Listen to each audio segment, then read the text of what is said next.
Oke, saya lanjutkan lagi ya. Sampai di sini, sampai di cara pengambilan kesimpulan varians, paham atau tidak?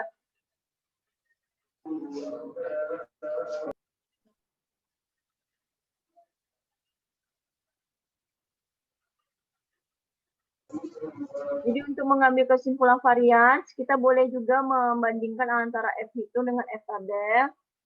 Sama juga yang dengan tadi ya, boleh juga kita menggunakan dari nilai probabilitasnya atau signifikansinya.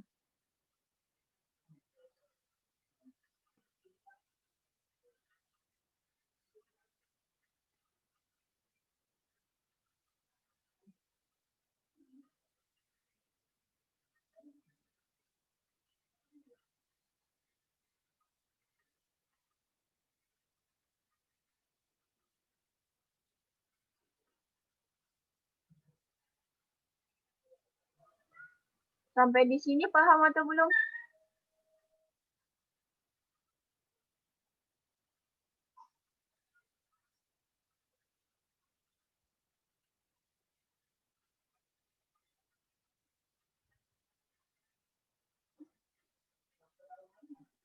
Bu, izin tanya, Bu. Ya. Kalau yang untuk 5,475-nya itu berarti harus membandingkannya dengan F tabel ya, Bu? Kalau untuk varians, perbandingannya itu dengan F tabel. F hitung dengan F tabel. Untuk varians ya, ini kita belum sampai ke keputusan akhir. Ini baru di kesimpulan varians aja. Karena di sini kita ada ini ya, kita menggunakan dalam tabelnya itu kan ada hasil uji F atau uji varians. Nah, makanya kita harus yang pertama, sebelum kita mengambil keputusan akhir, kita tentukan dulu apakah varians dari kedua populasi ini sama atau tidak. Nih, jadi uji T2 sampai itu dilakukan ada 2 tahapan. Tahapan pertama kita uji dulu apakah varians dari dua populasi itu sama atau tidak. Setelah itu baru kita lakukan pengujian terhadap uji T-nya atau hasil dari hitungnya. Jadi ini dulu yang kita uji. Yang sampai kesimpulan varians ini paham atau belum?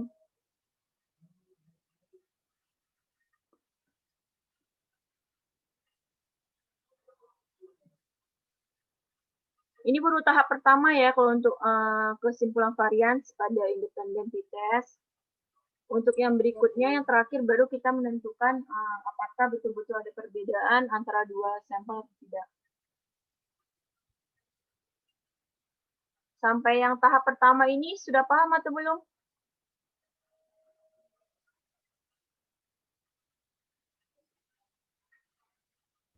Paham, Bu. Bisa saya lanjutkan? Atau ada yang masih ingin ditanyakan dulu?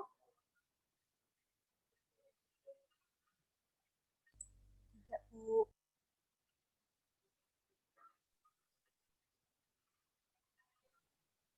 Ya, saya lanjutkan ya.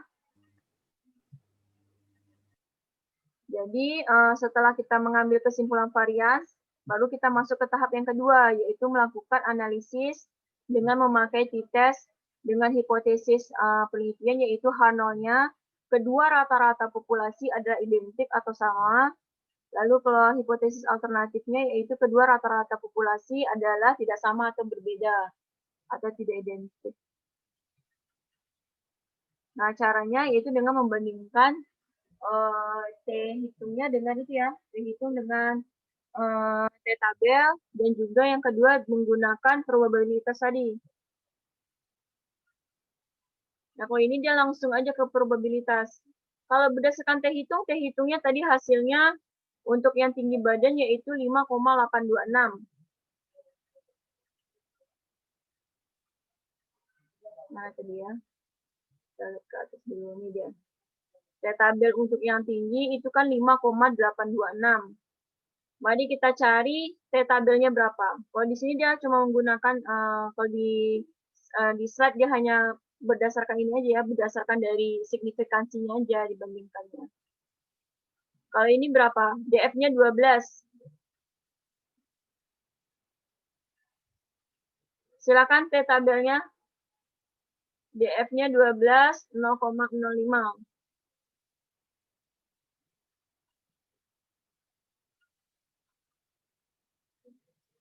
dua arah ya.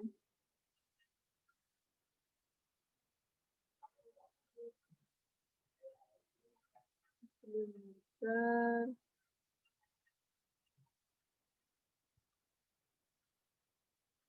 Silakan tampilkan tabelnya.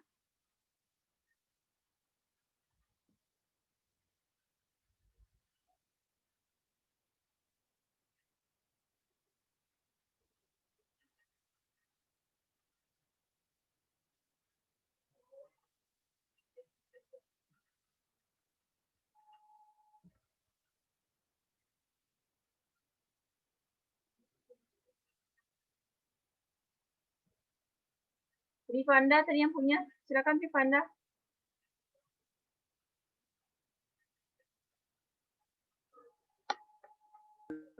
Baik Bu, masih mencari tempat menyimpan. Oke.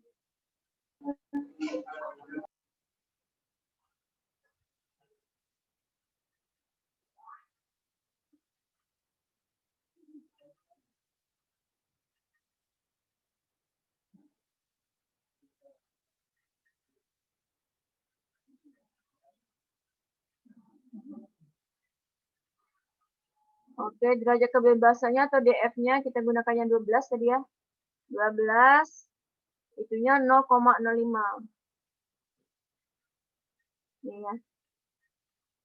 Berarti plus minus 2,179. 2,179. Oke, terima kasih. Rifanda. 2,179. Sedangkan hasil kita tadi 5, sekian ya.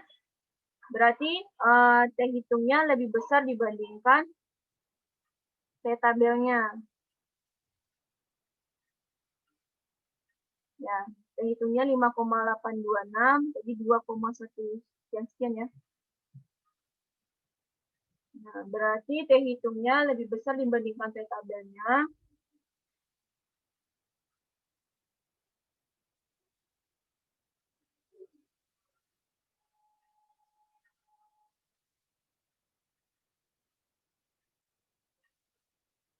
Ya, kalau T tabel, T hitungnya lebih besar daripada T tabelnya, berarti H0-nya ditolak. Lalu berdasarkan keputusan yang kedua, berdasarkan dari nilai probabilitasnya. Nilai probabilitasnya tadi 0,001 berdasarkan tabel. Ya. 0,001. Kita bagi 2. Hasilnya berarti 0,0005. Hasilnya 0,005. Maka 0,005 itu kecil dari 0,025. Sama dengan yang tadi ya, berdasarkan perbandingan T hitungan T tabel. Maka artinya H0-nya ditolak. Artinya apa? Bahwa rata-rata tinggi badan pria benar-benar berbeda dengan rata-rata tinggi badan wanita. Nah, jika dilihat dari rata-rata kedua kelompok, pria itu lebih tinggi daripada wanita. Jadi berdasarkan min-nya ya, berdasarkan rata-ratanya, min yang ada pada ini ya. Nah, min di sini. Jadi rata-rata dari tinggi pria itu lebih tinggi dibandingkan dari wanita. Nah, ini kan dia hanya berdasarkan dari tinggi. Mau kita ambil kesimpulan berdasarkan dari berat badan juga boleh. Sama caranya. Jadi yang pertama kita ini dulu ya. Kita ambil dulu kesimpulan berdasarkan variansnya. Nah, setelah itu tahapan kedua baru berdasarkan dari T hitungnya. Sama, caranya sama. Boleh kita ngambil yang berat badan, kesimpulannya berdasarkan dari berat badan, boleh berdasarkan dari tinggi badan, atau kedua-duanya. Kalau misalnya waktunya cukup dan ingin mengulas kedua-duanya, boleh.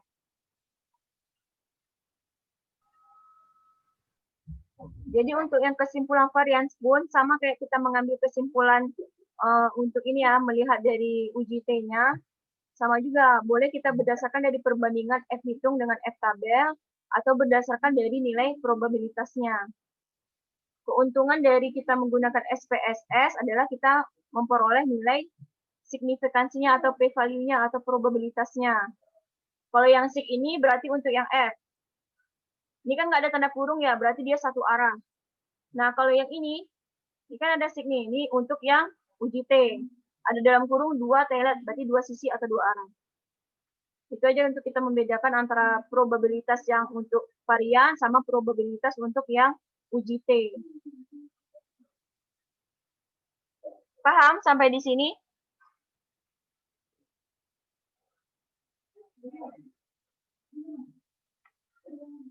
Kalau ada yang mau ditanyakan, silakan.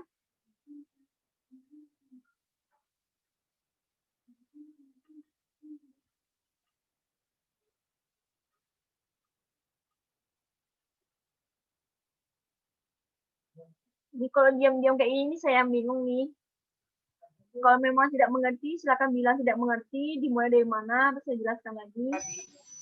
Kalau memang mengerti, bilang mengerti. Jadi kalau diam aja saya bingung, diam ini dia mengerti atau dia nggak ngerti sama sekali.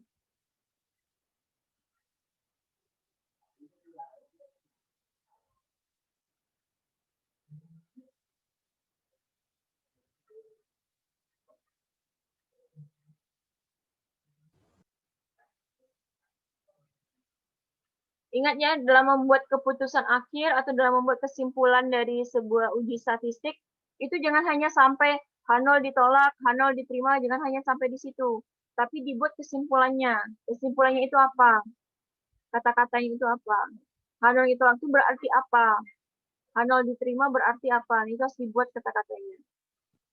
Baik, Bu. Bisa saya lanjutkan ke yang berikutnya?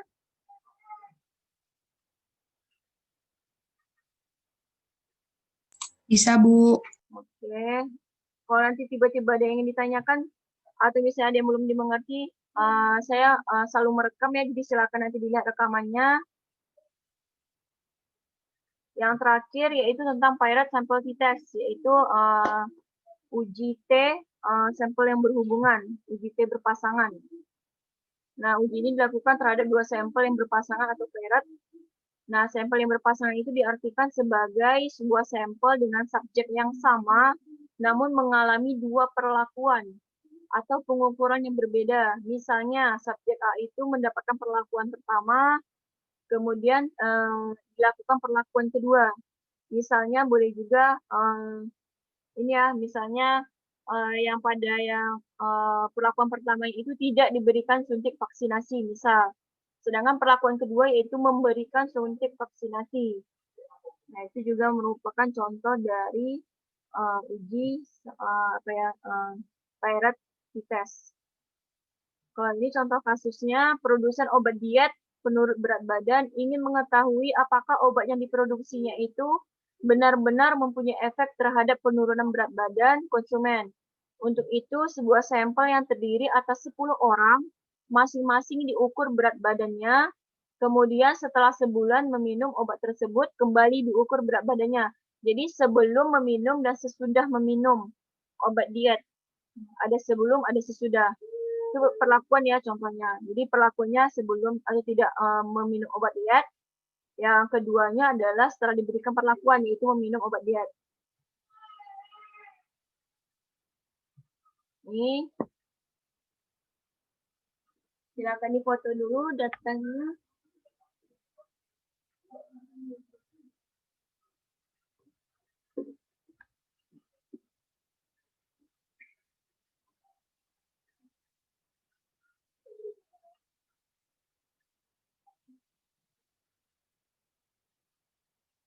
Oke, kita masukkan ke dalam SPSS.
Oke, jadi kebetulan data yang tadi ya, yang pertama tadi, data sebelumnya itu sama dengan data yang soal ini ya, yang soal ketiga.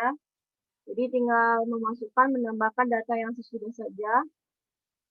Udah masukin data semua ya? Jangan lupa namanya diganti di variable view. Diganti menjadi sesudah.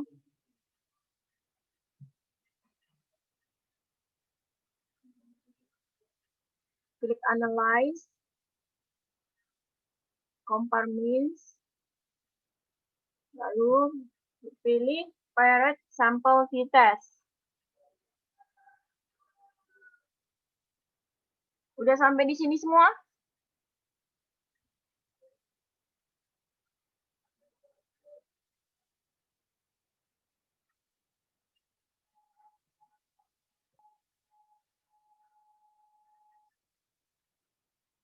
Udah sampai di sini semua atau belum? Sudah, Bu. Oke. Nggak ada yang ketinggalan ya? Jadi silakan klik paired sample t-test. Nah, kita pilih yang sebelum.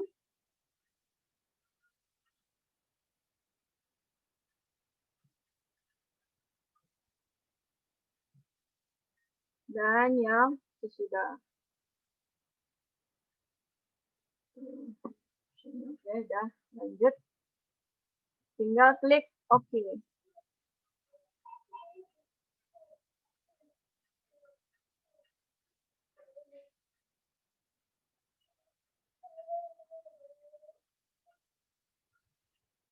Hasilnya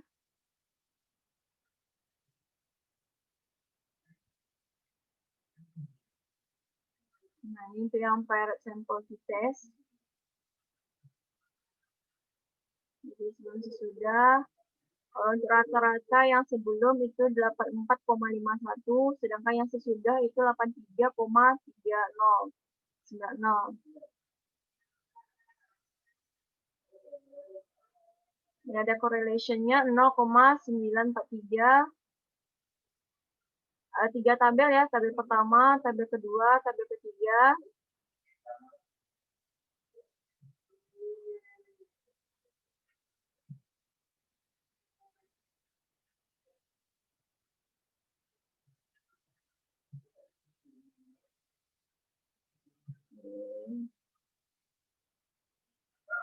Sudah stepnya.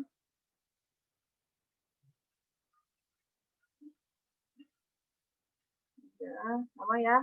84,51 sama 83,3090. Jadi kalau yang tabel yang pertama itu ringkasannya berat rata-rata sebelum yang atas sebelum meminum obat yaitu 84,51, sedangkan rata-rata setelah minum obat tadi 83,3090 kg. Untuk untuk kesimpulan dari tabel yang kedua, nih tadi ada yang correlation, ada signifikansinya. Nah, untuk correlation, jadi hasil korelasinya antara kedua variabel itu 0,943 dengan nilai probabilitas 0,0000 ya. Berarti artinya apa? Artinya bahwa korelasi antara berat sebelum dan sesudah minum obat adalah sangat erat dan benar-benar berhubungan secara nyata. Nah, korelasinya itu berdasarkan ini. Semakin dia mendekati angka 1, berarti dia semakin erat korelasinya. Nah, kalau untuk signifikansi itu untuk melihat hubungannya, apakah berhubungan secara nyata atau tidak. Nah, kalau dia kecil dibandingkan probabilitasnya, kecil daripada 0,05, berarti hubungannya itu benar-benar secara nyata atau signifikan hubungannya. Itu untuk kesimpulan dari tabel yang kedua. Lalu yang terakhir, tabel yang ketiga, tabel yang terakhir. Nah, jadi ini untuk kita menguji, ini ada T ya, ada hasil uji T-nya yaitu 1,646, DF-nya 9, signifikansinya atau nilai probabilitasnya untuk dua sisi yaitu 0,134. Nah, hipotesisnya yaitu kedua rata-rata populasi adalah sama, sedangkan himpunan alternatifnya yaitu kedua rata-rata populasi adalah tidak sama atau tidak identik. Saya hitungnya 1,646. Oke, saya hitungnya tadi 1,646. Saya tabelnya, silakan.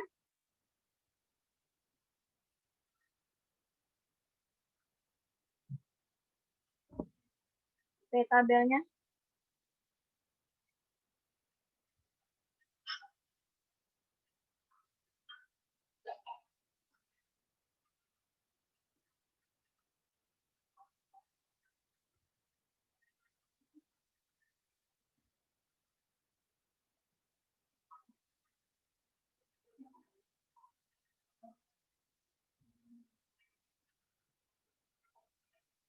Silakan Rifanda, saya tabelnya.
Ketemu Rifanda atau tidak?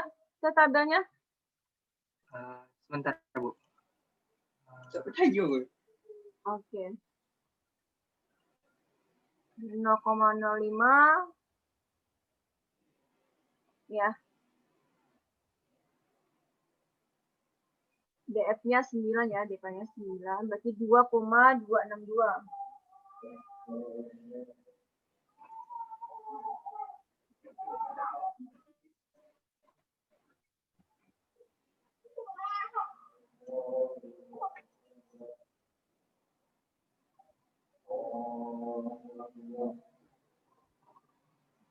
kasih Rifanda. Sama-sama, Bu.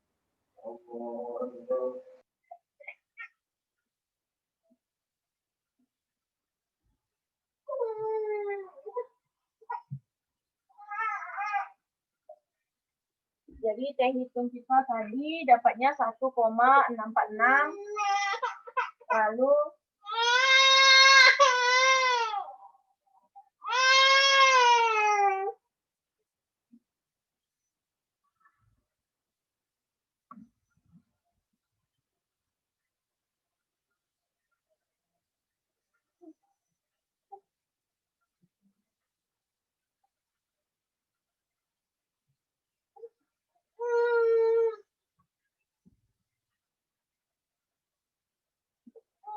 signifikansi yang kita gunakan yang 10% ya.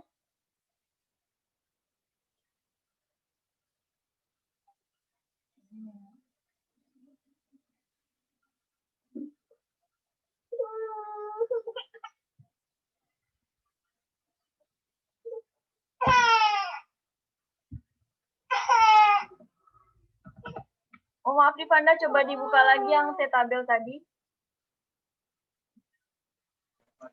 Baik, Bu.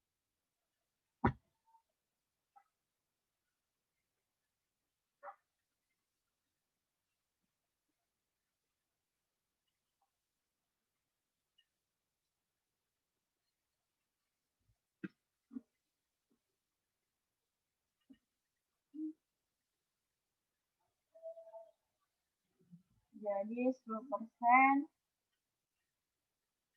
Ya, 1,833. Kita menggunakan yang 0,1. DK-nya yang 9. Jadi 1,833. Kalau pertanyaannya kenapa harus menggunakan yang 10%? Jadi khusus untuk yang ini ya, khusus untuk sampel variety test, itu memang dia 2 kali dari signifikansi yang biasa kita gunakan, jadi 5%. Kenapa? Karena dia menggunakan 2 variabel yang saling berhubungan, jadi dikali 2. 2% kali 2, makanya kita menggunakan 10%. Jadi untuk uji dua pihaknya kita menggunakan yang 0,1. Itu bedanya yang per sampel t-test dibandingkan yang independent t-test dan juga yang sampel one t-test. Ingat ya, jangan sampai lupa. Oke, terima kasih Rifanda. Ya, Bu. Oke, kembali ke slide. Nah, jadi tabelnya tadi negatif dan juga positif. Ini salah ya, ini bukan 0,025 tapi 0,05,9. Jadi positif dan negatif 1,833. Jadi tadi hasil hitung kita adalah positif 1,646. Jadi teh hitungnya lebih besar dibandingkan teh tabelnya. Oleh karena itu H0-nya bukan H0, sorry, H1-nya atau HA-nya H0-nya diterima, maka bisa disimpulkan bahwa obat tersebut tidak efektif dalam upaya menurunkan berat badan. Itu kesimpulan yang pertama. Sorry, lebih kecil ya, jadi teh hitung kita lebih kecil dibandingkan teh tabel kita, makanya H0-nya diterima. Lalu kesimpulannya, untuk dari segi nilai probabilitasnya tadi 0,134 kita bagi 2, yaitu 0,0067. Ini bukan 0,025 ya, tapi kita menggunakan 0,05. Jadi karena 0,067 itu lebih besar dibandingkan 0,05, maka H0-nya diterima. Sama dengan perbandingan tadi ya, perbandingan dari teh hitungnya. Jadi dapat disimpulkan bahwa berat badan sebelum dan sesudah minum obat diet itu relatif sama, atau obat penurun berat badan tersebut tidak efektif dalam menurunkan berat badan secara nyata. Oke, sampai di sini ada yang mau ditanyakan?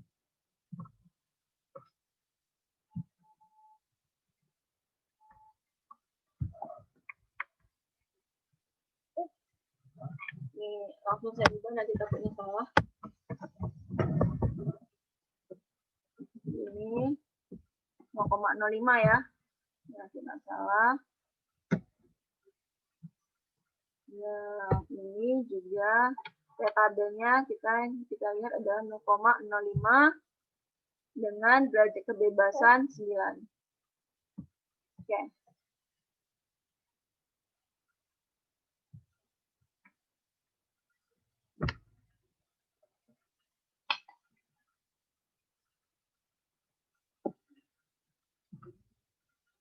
Ada mau ditanyakan terkait dengan materi ini?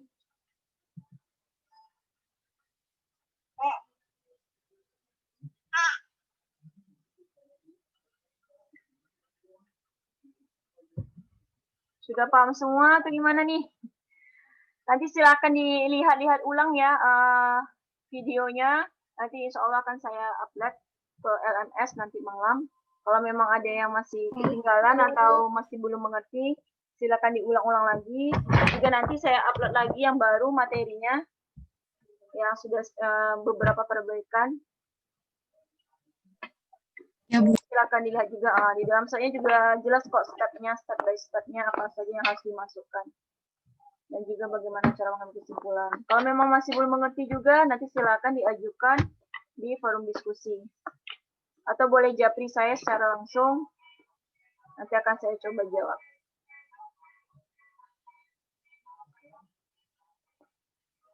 Oke, sembari mana tahu tiba-tiba ada yang ingin mau bertanya, silakan ya, saya mau isi akad dulu sebentar.